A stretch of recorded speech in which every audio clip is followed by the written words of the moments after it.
Secretaría de Educación Pública, Gobierno de la República.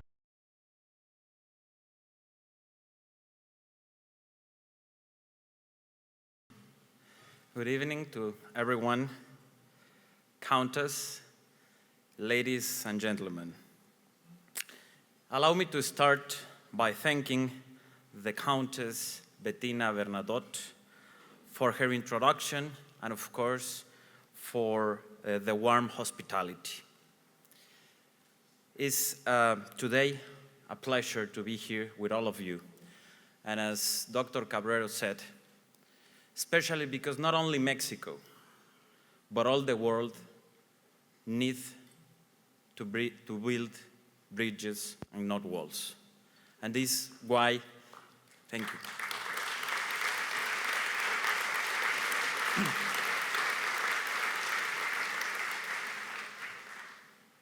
And that's one of the reasons of why it's very important for us to be here tonight with all of you, sharing what is Mexico and what we are doing in science, technology, innovation, and education. And of course, for me, it is a privilege to speak here tonight at such a significant event, as I said, and with such an significant audience too. As you all very well know, the world is going through difficult times. The global economic crisis that began a decade ago has taken its toll. The respect for democracy and human rights, the need for international cooperation to address global threats such as climate change or the quest for economic integration and trade seem no longer to be undisputed priorities on the international agenda. And that is why it is so important to us to be here tonight, as I told you before. This conference was founded in the aftermath of the Second World War, precisely as a way to bring together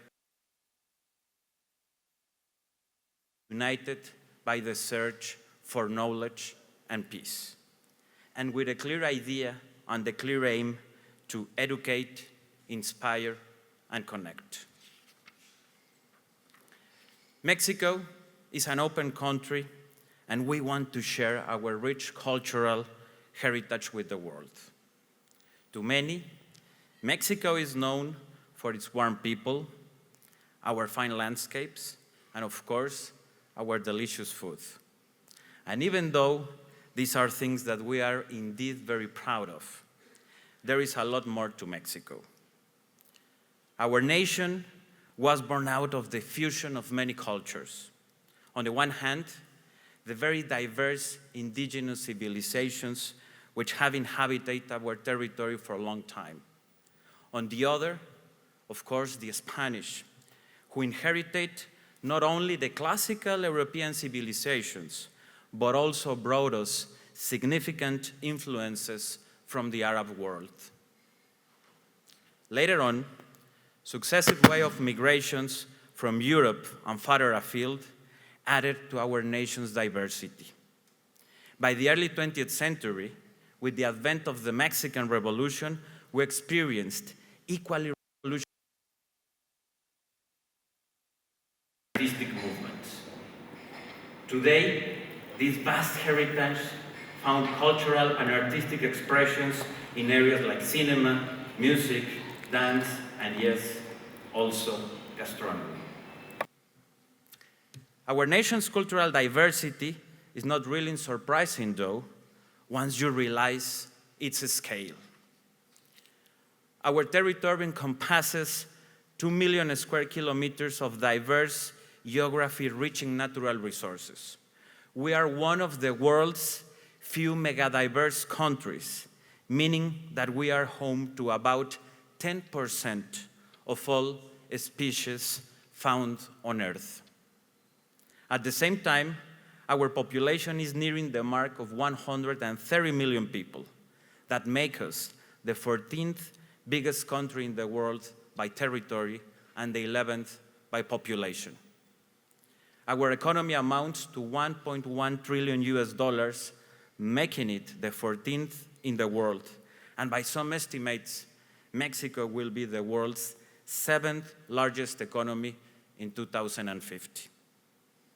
We are endowed with a unique demography to support our economic and social development, similar to the one Europe enjoyed many decades ago. Half our population is younger than 29, and the median age is 27. Moreover, this demographic dividend has translated into a very significant production of human capital.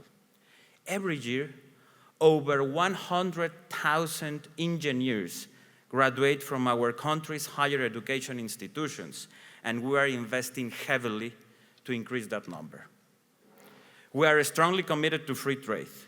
We have free trade agreements with 46 countries, including the United States and Canada, the European Union, and Japan. Our exports are worth more than those all of Latin America taken together, and 80% of them are manufacturers of increasing added value. In other words, Mexico produces more manufacturers than the whole of Latin America. To a large extent, this development has been rooted in a stability that historically has characterized Mexico. We have a long history of a stable government. Since 1934, we have held peaceful elections, allowing government to change every 6 years without any interruptions of the constitutional order. On the economic front, we have built solid macroeconomic foundations over the last 3 decades. And yet, despite our historic progress, Mexico faces many challenges which we must confront if we want to succeed in this ever more complex world. The first priority for my country has been and must continue to be education. This, of course, might sound like a cliché. I have never heard a politician who doesn't say that education is his top priority. And after all, I'm the Education Secretary. But I do believe that we have demonstrated this conviction with actions. We have, in fact, spent the last few years turning around our entire education system. As I explained earlier, as Mexico's middle class has grown over the last decade, enrollment rates have risen, and we can safely say that having enough teachers and schools is no longer our main problem. Today, our greatest challenge is to ensure that those schools function properly and those teachers are sufficiently trained so that the education our children receive, it is, in fact, useful. In other words, education needs to prepare our children to succeed in life while growing up to be responsible citizens. In order to achieve this, the President of Mexico, Enrique Peña Nieto, launched a new educational model which set out to change all major aspects of our educational system. Obviously, the curriculum, which lays out all the skills one needs in today and even more in tomorrow's world. But for the curriculum on paper to actually translate into better education in the classrooms, we are working also very closely with our teachers.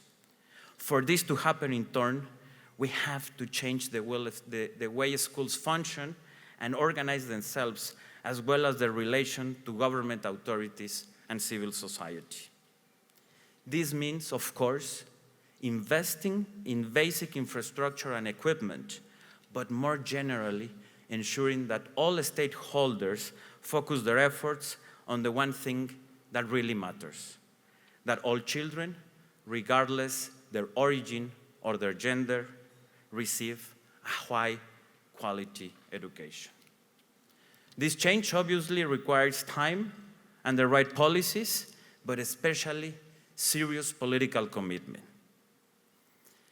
This ambitious education reform is, of course, very closely related to the efforts we are making in science and technology, since there is no better investment in innovation than a solid education. Mr. Cabrero already explained most of what we are doing, but I would like to emphasize one issue which is absolutely crucial to us: the environment, an area where our Nobel Prize Mario Molina has done a terrific work for Mexico and for the world. Today, as all you well know, the greatest threat to humankind is climate change. And believe me, nowhere is this clearer than in Mexico, since we are one of the countries most affected by it. And believe me, in Mexico, there are no climate change deniers, because we suffer its consequences every day.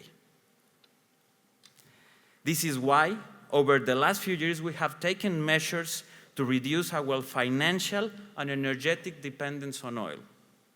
We were among the first developing countries to adopt carbon tax on fossil fuels and have launched a national carbon credit market.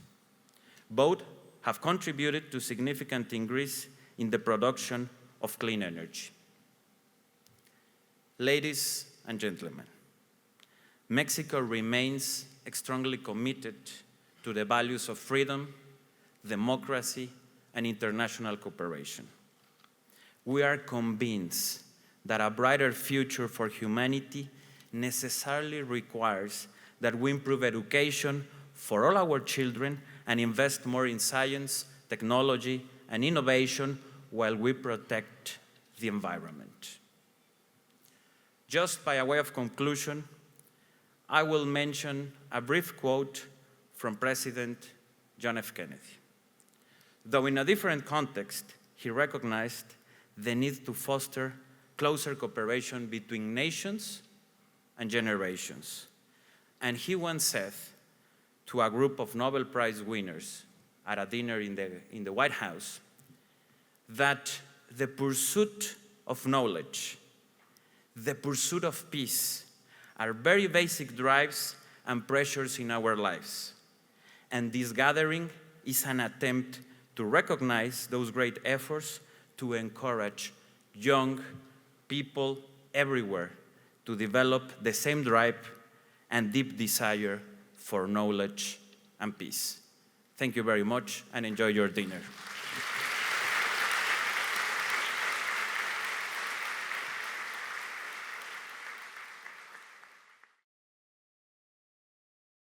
Secretaría de Educación Pública, Gobierno de la República.